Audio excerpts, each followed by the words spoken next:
Hello दोस्तों, good morning. स्वागत है आप लोगों का शिव कृपा क्लासेस पर। मैं महेश कुमार वर्मा आप सबका स्वागत करता हूं।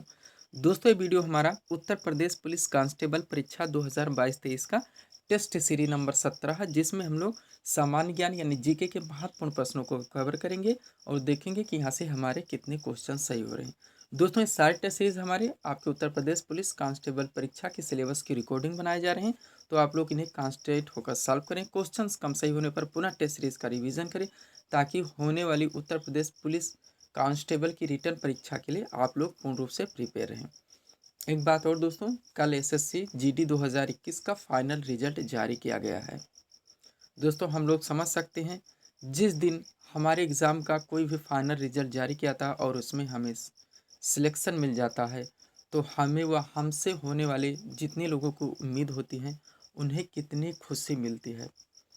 एसएससी जीडी में आप लोग जानते हैं दोस्तों, कई तरह के पोस्ट थे, जिसमें आईटीबीपी था, एसएसएफ था, एसएसबी था, असम राइफल्स थे, सीआईएसएफ थे। तो इतने अच्छे अच्छे तरह के दोस्तों हर विभाग में पोस्ट मिलते हैं।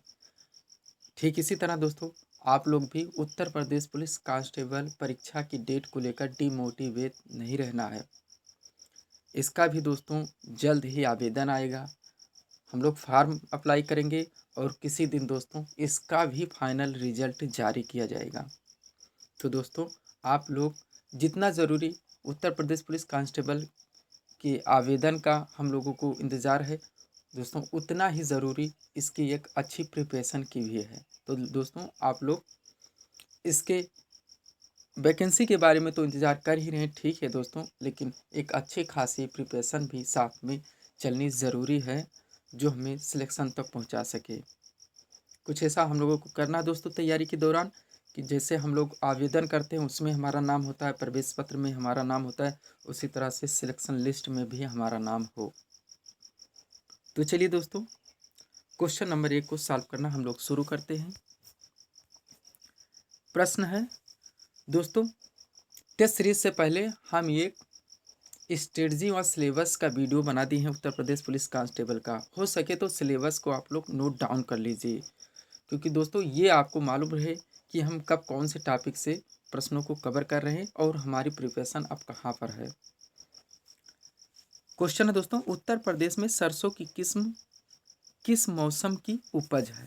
सरसों की किस्म पूछी जा रही दोस्तों, किस मौसम की उपज है। हम लोग जानते हैं दोस्तों, हम 3 प्रकार की मौसमी फसलें बोई जाती हैं, रबी फसल, खरीफ फसल, जायद या नकदी फसल। तो सरसों दोस्तों कब की फसल है। ए नंबर विकल्प है रबी, बी है खरीफ, सी है बी और दोनों, और डी नंबर है इनमें से कोई नहीं। तो हमारा सही आंसर क्या होगा दोस्तों, सरसों रबी किस्म की फसल है। सरसों रबी की किस्म की फसल है। इसके अंतर्गत दोस्तों सरसों बोया जाता है, गेहूं बोया जाता है, मटर बोया जाता है, चने बोए जाते हैं। ये सारे दोस्तों रबी फसल के अंतर्गत आते हैं, और जो इस समय दोस्तों चल भी रहा है, अक्टूबर व नवंबर में बोए जाते हैं, उस समय चल भी जा रहा है। इस समय सरसों की बुआई भी चल रही है। ऐसे भी दोस्तों आप लोग समझ जाएं, तो ये क्वेश्चन से आप कभी भी पूछा जाए तो आपसे गलतियां नहीं होंगी। 2 नंबर क्वेश्चन सॉल्व करेंगे हम लोग। कजरी और लावड़ी किस प्रदेश का लोकगीत है। कजरी और लावड़ी किस प्रदेश का लोकगीत है। क्योंकि दोस्तों आप लोग जानते हैं कि स्टेट लेवल का एग्ज़ाम है यूपी पुलिस कांस्टेबल परीक्षा।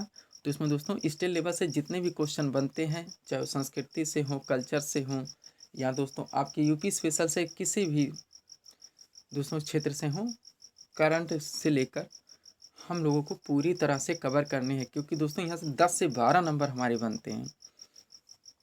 तो हमें बताना दोस्तों, कजरी और लावड़ी किस प्रदेश का लोकगीत है। तो हमारा सही आंसर होगा उत्तर प्रदेश, यानी विकल्प नंबर बी।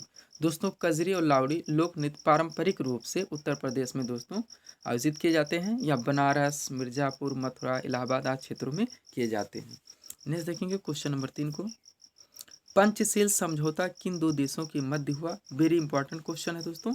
ए नंबर चीन तथा रूस, बी है भारत तथा पाकिस्तान, सी भारत तथा चीन, और डी नंबर दोस्तों भारत तथा अमेरिका। तो इनमें से हमारा सही आंसर क्या होगा दोस्तों, भारत तथा चीन। भारत तथा चीन। दोस्तों, पंचशील समझौता 29 अप्रैल 1954 को चीन के क्षेत्र तिब्बत और भारत के बीच व्यापार और आपसी संबंधों को लेकर किया गया था। कब दोस्तों, 29 अप्रैल 1954 को। नेक्स्ट देखेंगे क्वेश्चन नंबर 4 को, निम्नलिखित में से कौन सुमेलित नहीं है, ये हमें बताना दोस्तों सुमेलित नहीं है। बार बार मैं आपसे कहता हूँ दोस्तों, क्वेश्चंस आप एग्जाम में पूरा पढ़ने की कोशिश कीजिएगा, क्योंकि लास्ट में जो ये दिया जाता है हाँ या नहीं, ये बिल्कुल भी हाईलाइट नहीं किया जाता है, और हम क्वेश्चंस जब पूरा नहीं पढ़ते अपने आंसर कर देते हैं, बाद में चलता है दोस्तों कि क्वेश्चन के आंसर हमारे गलत हो गए। हालांकि दोस्तों एग्जाम का प्रेशर होता ही है, हम समझ सकते हैं, लेकिन क्वेश्चन को पूरा पढ़ने और समझने की भी आवश्यकता है। ए नंबर है असहयोग आंदोलन 1920, बी नंबर भारत छोड़ो आंदोलन 1942, सी नंबर है सविनय अवज्ञा आंदोलन 1930 और डी नंबर है होम रूल आंदोलन 1910। तो इनमें से कौन सा गलत है ये हमें बताना है। ए नंबर था दोस्तों असहयोग आंदोलन 1920, ये तो बिल्कुल सही दोस्तों, क्योंकि ये 1 अगस्त 1920 को असहयोग आंदोलन की शुरुआत हुई थी। भारत छोड़ो आंदोलन 1942 सही है दोस्तों, और इसी में महात्मा गांधी जी ने करो या मरो का नारा भी दिया था। सविनय अवज्ञा आंदोलन और दांडी मार्च 1930 से संबंधित है, तो ये तीनों सही हुए। तो बचा क्या दोस्तों, विकल्प नंबर डी होम रूल आंदोलन, ये गलत हो जाएगा, क्योंकि होम रूल आंदोलन 1910 में नहीं 1916 में शुरू किया गया था, 1916 में। और इसके नेतृत्वकर्ता कौन थे दोस्तों, बाल गंगाधर तिलक। कौन, बाल गंगाधर तिलक। नेक्स्ट देखेंगे क्वेश्चन नंबर 5 को।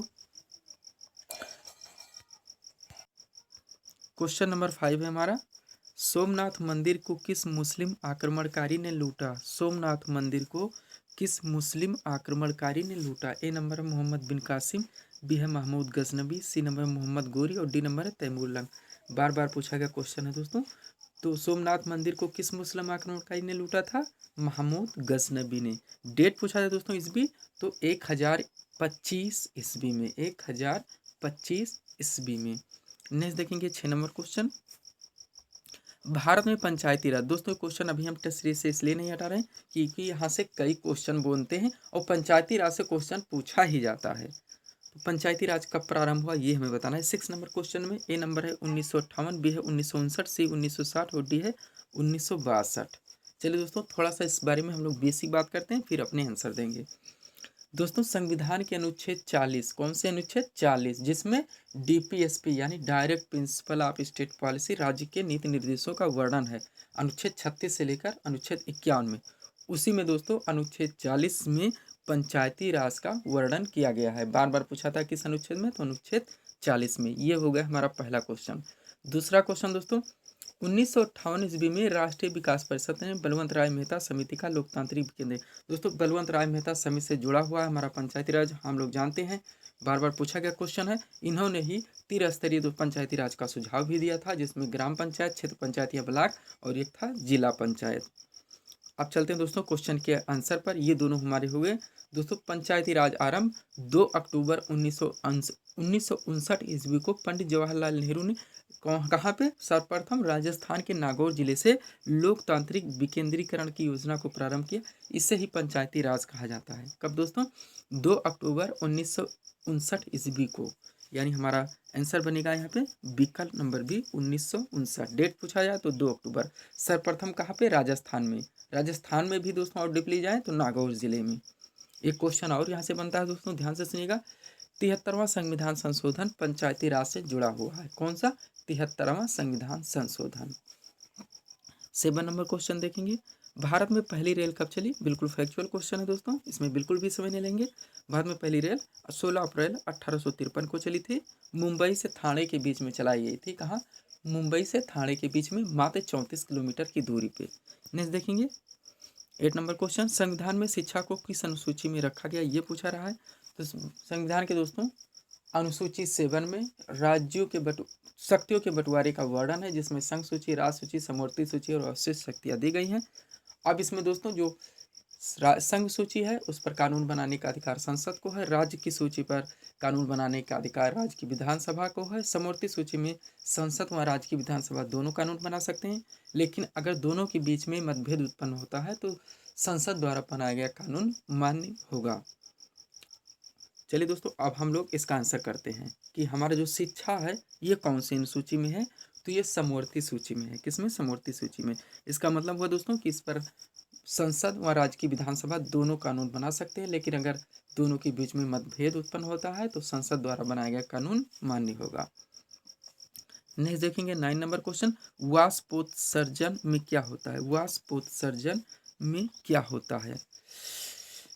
ए नंबर है पत्तियों से कार्बन डाइऑक्साइड निकलती है। बी नंबर है पत्तियों से पानी वाष्प के रूप में निकलता है। सी नंबर पत्तियों से पानी बूंद के रूप में निकलता है। डी नंबर पत्तियों से ऑक्सीजन निकलती है। पूछा गया था दोस्तों वाष्पोत्सर्जन यानी ट्रांसपीरेशन में क्या होता है।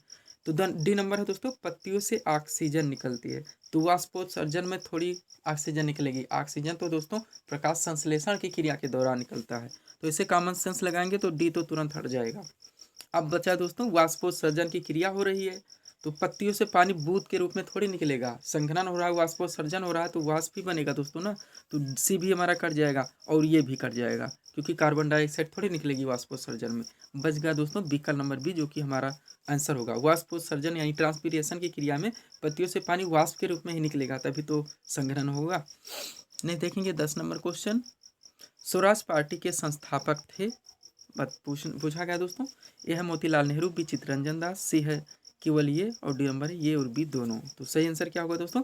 स्वराज पार्टी के संस्थापक मोतीलाल नेहरू और चित्तरंजन दास दोनों थे। तो हमारा आंसर बनेगा दोस्तों विकल्प नंबर डी ए और बी दोनों।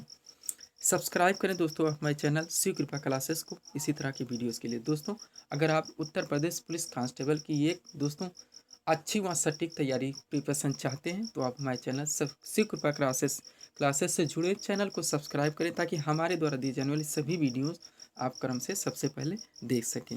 नेक्स्ट चलते हैं 11 नंबर क्वेश्चन पे। मिश्रित अर्थव्यवस्था का अर्थ बताना है। तो दोस्तों भारत भी एक मिश्रित अर्थव्यवस्था का ही उदाहरण है और आप इसमें ही देख सकते हैं दोस्तों, यहीं से हमारा आंसर मिल जाएगा। तो मिश्रित अर्थव्यवस्था का मतलब होता है दोस्तों कि यहाँ पे हमारे भारत में प्राइवेट कंपनियां भी चल रही हैं और पब्लिक यानी गवर्नमेंटेड कंपनियां भी चल रही हैं, चाहे वो स्कूल्स हों, हॉस्पिटल्स हों, कंपनियां हो, कुछ भी हों। तो दोस्तों जहाँ पे प्राइवेट के साथ साथ यानी प्राइवेट के साथ साथ जो पब्लिक गवर्नमेंटेड भी कंपनियां जिस देश में कार्य करती हैं वो मिश्रित अर्थव्यवस्था का उदाहरण माना जाता है। यानी सार्वजनिक एवं निजी उद्योगों का सह अस्तित्व, सार्वजनिक एवं निजी उद्योगों का सह अस्तित्व, दोनों अस्तित्व विद्यमान हो उसी को मिश्रित अर्थव्यवस्था कहा जाता है। विकल्प नंबर ये। और भारत भी एक मिश्रित अर्थव्यवस्था का उदाहरण है। 12 नंबर क्वेश्चन देखेंगे। यक्षगान लोकनृत्य पूछा जा रहा है। वेरी इंपॉर्टेंट क्वेश्चन है दोस्तों, इसलिए इस क्वेश्चन को हम अभी टेस्ट सीरीज से हटा नहीं रहे क्योंकि एक लोक नृत्य से ही हम भारत के विभिन्न राज्यों के जितने भी मेन क्वेश्चन बनते हैं उनको हम एक बार यहाँ पर दोस्तों रिवीजन कर लेते हैं। तो यक्षगान लोकनृत्य पूछा जा रहा है दोस्तों, तो हमारा सही आंसर होगा कर्नाटक। यक्षगान कहाँ का है, कर्नाटक का है। बाकी बचा दोस्तों केरल, तमिलनाडु, आंध्र प्रदेश। तो केरल से आप 3 चीज़ ध्यान रखिए, मोहिनी अट्टम, कथकली और ओणम, ये तीनों पूछा जाए तो केरल होगा। मोहिनी अट्टम, कथकली और ओणम। तमिलनाडु से दोस्तों भरतनाट्यम, केवल एक ध्यान रखिएगा। आंध्र प्रदेश से कुचिपुड़ी ध्यान रखिएगा। इसके अलावा और भी बनते हैं दोस्तों, जैसे पंजाब से होगा तो गिद्धा और भांगड़ा, पंजाब से गिद्धा और भांगड़ा। बिहू पूछा जाए तो आप असम करेंगे, बिहू असम। गुजरात का दोस्तों कथक है, गुजरात का कथक है। गुजरात ऑप्शन में ना हो तो महाराष्ट्र होगा। उसके बाद दोस्तों अपने उत्तर प्रदेश का कथक आप लोग ध्यान रखिएगा।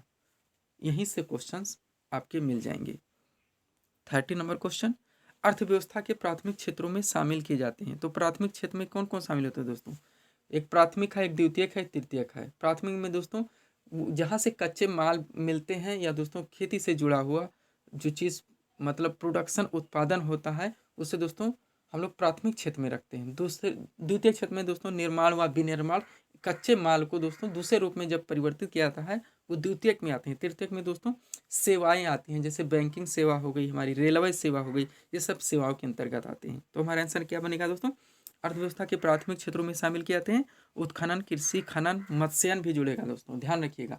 खनन, उत्खनन, कृषि और मत्स्यन ये सारे प्राथमिक क्षेत्र में आते हैं। द्वितीयक में निर्माण व विनिर्माण कंपनियां, कारखाने आते हैं। तृतीयक में सेवाएं आती हैं, रेलवे हो गया आपका दोस्तों, आपका बैंकिंग सेवा होगा, ये सारे सेवा क्षेत्र के अंतर्गत आते हैं तृतीय क्षेत्र में।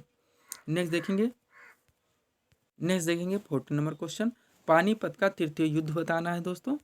क्वेश्चन नंबर 14 में पानीपत का तृतीय युद्ध। इससे पहले दोस्तों हम लोग प्रथम और द्वितीय युद्ध के बारे में थोड़ा देख लेते हैं।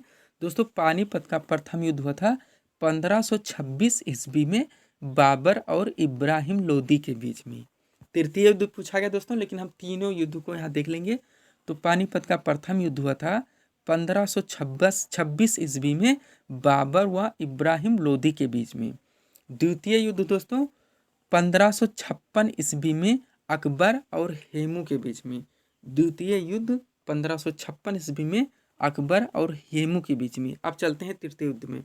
तो दोस्तों पानीपत का तृतीय युद्ध जो हुआ था वह 1761 ईस्वी में अहमद शाह अब्दाली और मराठों के मध्य हुआ था, यानी विकल्प नंबर डी यहाँ पे हमारा सही आंसर होगा। नेक्स्ट चलेंगे क्वेश्चन नंबर 15 पर। 15 नंबर क्वेश्चन है दोस्तों, न्यू मूर द्वीप विवाद किन दो देशों के बीच है। बार बार दोस्तों न्यूज़पेपर में रहा करंट रिलेटेड क्वेश्चन एक इम्पॉर्टेंट है दोस्तों, इसको हम लोग यहाँ पर प्रिपरेशन कर लेते हैं। न्यू मूर द्वीप विवाद, तो दोस्तों ए नंबर विकल्प है भारत और बांग्लादेश, बी नंबर भारत और भूटान, सी नंबर है भारत और म्यांमार, डी नंबर है भारत और श्रीलंका। तो यहाँ पे हमारा सही आंसर होगा दोस्तों न्यू मूर द्वीप विवाद भारत और बांग्लादेश के मध्य चल रहा है। इसका लोकेशन पूछा जाए दोस्तों कि न्यू मूर द्वीप विवाद, न्यू मूर द्वीप कहाँ स्थित है, तो ये बंगाल की खाड़ी में स्थित है, जो कि भारत और बांग्लादेश के बीच में विवादों में बना हुआ है। 17 नंबर क्वेश्चन सॉल्व करेंगे। नागार्जुन सागर परियोजना किस नदी पर स्थित है, ये पूछा जा रहा है 16 नंबर क्वेश्चन में। ए नंबर है गंडक नदी, बी है कोसी नदी, सी है कृष्णा नदी और डी है महानदी। तो इनमें से हमारा सही आंसर क्या होगा दोस्तों, नागार्जुन सागर परियोजना कृष्णा नदी पर स्थित है। कौन सी नदी, कृष्णा नदी की। राज्य पूछा जाए दोस्तों तो ये आंध्र प्रदेश होगा आपका। 17 नंबर क्वेश्चन, आगरा नगर की स्थापना बार बार पूछा था दोस्तों, तो 1540 ईस्वी में सिकंदर लोदी ने किया था। 1540 ईस्वी में सिकंदर लोदी ने किया था। नेक्स्ट देखेंगे 80 नंबर क्वेश्चन, सितार एवं तबला का आविष्कारक किसे माना जाता है। 80 नंबर क्वेश्चन है, बिल्कुल फैक्चुअल है दोस्तों, इसमें कोई और बात नहीं करेंगे, तुरंत क्वेश्चन पढ़ेंगे, आंसर देंगे, आगे चलेंगे। अमीर खुसरो इसका आंसर होगा। सितार एवं तबला का आविष्कारक अमीर खुसरो को माना जाता है। 90 नंबर क्वेश्चन देखेंगे, WTO का गठन कब किया गया। WTO का गठन कब किया गया। थोड़ा दोस्तों इस बारे में हम लोग बेसिक सारे संगठन से संबंधित बात कर लेते हैं, ताकि यहाँ से क्वेश्चन कोई भी आए तो हमारे गलत ना हो। चलिए दोस्तों थोड़ा इसके बारे में हम लोग बेसिक बात कर लेते हैं। दोस्तों WTO का मतलब होता है वर्ल्ड ट्रेड ऑर्गेनाइजेशन, यानी विश्व व्यापार संगठन। और दोस्तों इसका गठन हुआ था 1995 में। विकल्प नंबर बी यहाँ पे हमारा आंसर बनेगा। अब दोस्तों ये कहाँ पे स्थित है, तो विश्व व्यापार संगठन, विश्व श्रम संगठन यानी ILO, अंतर्राष्ट्रीय श्रम संगठन, इंटरनेशनल लेबर ऑर्गेनाइजेशन और वर्ल्ड हेल्थ ऑर्गेनाइजेशन, विश्व स्वास्थ्य संगठन, ये तीनों स्विट्जरलैंड के जेनेवा शहर में स्थित हैं। WTO, ILO और WHO, ये ध्यान दीजिएगा, पूछा जाता है बार बार। उसके बाद दोस्तों 2-3 और है जो मेन पूछे जाते हैं। ये यूनेस्को है, तो यूनेस्को की दोस्तों स्थापना हुई थी 1946 ईस्वी में, और ये पेरिस में स्थित है। पेरिस कहाँ दोस्तों, फ्रांस की राजधानी है यूनेस्को। उसके अलावा दोस्तों ये पड़ता है यूनिसेफ, तो यूनिसेफ दोस्तों इसकी स्थापना भी 1946 ईस्वी में हुई थी, और ये दोस्तों USA यानी संयुक्त राज्य अमेरिका के न्यूयॉर्क शहर में स्थित है। एक दो और बात करेंगे जो इम्पोर्टेंट बनते हैं, आप लोग ध्यान दीजिएगा। एक है दोस्तों अंतर्राष्ट्रीय मुद्रा कोष IMF, इंटरनेशनल मॉनेटरी फंड, और ये है दोस्तों अंतर्राष्ट्रीय पुनर्निर्माण एवं विकास बैंक। ये दोनों दोस्तों वाशिंगटन DC यानी वाशिंगटन डिस्ट्रिक्ट ऑफ कोलंबिया, जो संयुक्त राज्य अमेरिका की राजधानी है, यहाँ पे स्थित है। इन चीज़ों को ध्यान दीजिएगा दोस्तों, ऑर्गेनाइजेशन से संबंधित क्वेश्चन पूछे ही जाते हैं। चलेंगे अगले क्वेश्चन पे, 20 नंबर क्वेश्चन पर, और इस सीरीज के लास्ट क्वेश्चन पर। क्वेश्चन है दोस्तों, प्लासी की लड़ाई किन दो पक्षों के बीच में हुई थी। प्लासी की लड़ाई किन दो पक्षों के बीच में हुई थी, बार बार पूछा गया क्वेश्चन है दोस्तों, इंपॉर्टेंट क्वेश्चन है, थोड़ा इसके बारे में हम लोग चर्चा भी करेंगे, लेकिन पहले आंसर देंगे। ए नंबर है मीर कासिम एवं अंग्रेज, बी नंबर है सिराजुद्दौला एवं अंग्रेज, सी नंबर है शुजाउद्दौला एवं अंग्रेज, सिराजुद्दौला शुजाउद्दौला दो हैं, और डी नंबर है मीर जाफर एवं सिराजुद्दौला। तो इनमें हमारा सही आंसर क्या होगा दोस्तों, प्लासी की लड़ाई लड़ी गई थी सिराजुद्दौला एवं अंग्रेज के मध्य, सिराजुद्दौला एवं अंग्रेज के मध्य। विकल्प नंबर बी यहाँ पे हमारा आंसर बनेगा। थोड़ा चर्चा कर लेते हैं। तो दोस्तों प्लासी की लड़ाई 23 जून 1757 को, कब, 23 जून 1757 को हुआ था। कहाँ दोस्तों, मुर्शिदाबाद के दक्षिण में 22 मील दूर नदिया जिले के भागीरथी नदी के किनारे प्लासी नामक स्थान पर। फिर से बोलते हैं, मुर्शिदाबाद के दक्षिण में 22 मील दूर नदिया जिले के भागीरथी नदी के किनारे प्लासी नामक स्थान पर हुआ था। इस युद्ध में दोस्तों ये कोई ब्रिटिश ईस्ट इंडिया कंपनी थी, यानी सेनानी थे ब्रिटिश ईस्ट इंडिया कंपनी के, और दूसरी तरफ बंगाल के नवाब सिराजुद्दौला थे। ईस्ट इंडिया कंपनी की तरफ से नेतृत्वकर्ता रॉबर्ट क्लाइव थे, और इधर से दोस्तों सिराजुद्दौला थे, जिनके बीच में हुआ था, और इस युद्ध में सिराजुद्दौला की हार हुई थी, पराजित हुए थे। तो ये थे दोस्तों हमारे 20 महत्वपूर्ण जीके के प्रश्न जो हम लोग यहाँ पे सॉल्व किए हैं। उम्मीद है दोस्तों आप सभी लोगों ने सॉल्व किया होगा और देखे होंगे कि यहाँ से हमारे कितने क्वेश्चन सही हो रहे हैं। तो इसी तरह के वीडियोस के लिए दोस्तों आप हमारे चैनल शिव कृपा क्लासेस को सब्सक्राइब करें, वो ऑल पर सेलेक्ट करें, ताकि हमारे द्वारा दिए जाने वाली सभी वीडियो आप क्रम से सबसे पहले देख सकें। तो मिलते हैं दोस्तों हम अपने अगले हिंदी के टेस्ट सीरीज़ के साथ। Thanks for watching.